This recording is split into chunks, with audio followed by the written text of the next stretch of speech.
এই তোমার কাছে আমি সকাল থেকে যে এখন 11টা 12টা বেজে গিয়েছে, সকাল থেকে ভাত দাও ভাত দাও করেই যাচ্ছি, একবার এইদিকে একবার ওইদিকে, এই সেই করে করে বেড়াচ্ছ, ভাত দিচ্ছ না। কি বিষয়, সমস্যা কি তোমার বলো দিনে আমার? কি সমস্যা? আমি আমার চিন্তায় আছি।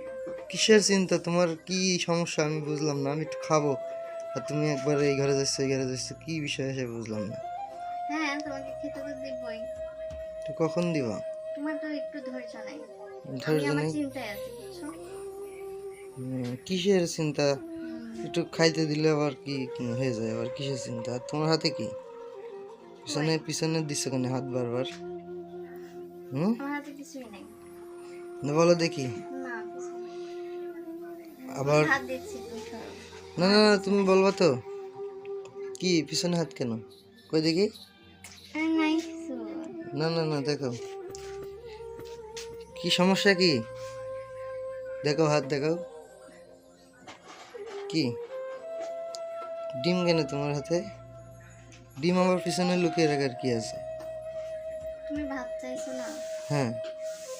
ভাত তো রান্না করছি, কিন্তু তরকারি ছিল না। এই জন্য একটা ডিম নিয়ে আসলাম শাশুড়ির ঘরে থেকে।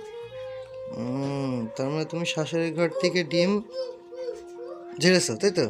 এই জন্য লুকিয়ে রাখছো। ইস, আর আমি তোমাকে কত কিছু বলছি, হ্যাঁ? তুমি খাতে দিবা বলে কত কষ্ট করছো, একটা ডিম খুঁজে নিয়ে এসেছো। হ্যাঁ, তোমার জন্যই তো আনলাম, এখন ভেজে দিই। আসলেই তুমি এত ভালো, কি বলবো, আমার জন্য কত কষ্ট করছো, হ্যাঁ? হ্যাঁ, হুম। তোমার মতো মেয়ে কিন্তু ঘরে ঘরে দরকার, জানো তো? হ্যাঁ, যে নিজের জানি। থেকে নিজের পরিবারের মানে খেয়াল বেশি রাখে। কি সুন্দর একটা ডিম নিয়ে চলে এসেছো। হুম। আমার কাছে বলো নিজে তরকারি নেই। অবস্থা দেখে তো ব্যবস্থা করবো। হুম। হুম। তো আসলে তোমার মতো মেয়েদের কিন্তু দরকার প্রত্যেকটা ফ্যামিলিতে, বুঝছো? হুম। মেয়েরা যদি সাপোর্ট না দেয় না, কোনো ফ্যামিলি কিন্তু উঠতে পারে না, জানো এটা? এই যে তুমি আমাকে যেভাবে সাপোর্ট দিচ্ছ, আমি একদিন যদি ভালো কিছু হতে পারি, বা আমরা যদি ভালো কিছু হতে পারি, কোনোদিন যদি ভালো পর্যায়ে যেতে পারি, তাহলে কিন্তু এই তোমার কারণেই যেতে পারবো, জানো? এখন যদি তুমি আমাকে চাপ দাও, হ্যাঁ। ইয়ে করো, তাহলে তো আমি কষ্ট পাবো, তাই না? তখন তো আরো মানসিকভাবে ভেঙে পড়বো। তুমি যেটা করছো, এটা আমার কাজের আগ্রহকে আরো বাড়ায়, যে আমার বউ আমার জন্য কষ্ট করছে, আমি তার জন্য কষ্ট করি, কাজের আগ্রহকে আরো বাড়িয়ে দেয়, তাই না? হুম। তো যাই হোক, তোমাকে অনেক ধন্যবাদ।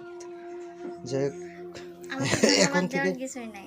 আমি সংসারেরই মানুষ। আমি আমার সংসারের জন্য করবো, এটাই আমার ইচ্ছা। না, অনেক মেয়ে আছে এগুলো নিয়ে তো ভাবে না। মনে করে আমি মেয়ে মানুষ, আমি ঘরে বসে থাকবো, আমার হাজবেন্ড এনে দেবে, আমি খাবো, এই রান্না করবো। এর বাইরে সে কিছু ভাবে না সংসার নিয়ে। আর একটু কিছু যদি না থাকে, স্বামীর সাথে যে কত রকম খারাপ ব্যবহার করে, আছে না পাশের বাড়িতে, গালাগালি পর্যন্ত করে, হুম। অমানুষ, আর অনেক কিছু থাকে। সব ভাষা আর আমি মুখে নিচ্ছি না, অনেক ভাষা খারাপ ব্যবহার করে, আমরা তো শুনি।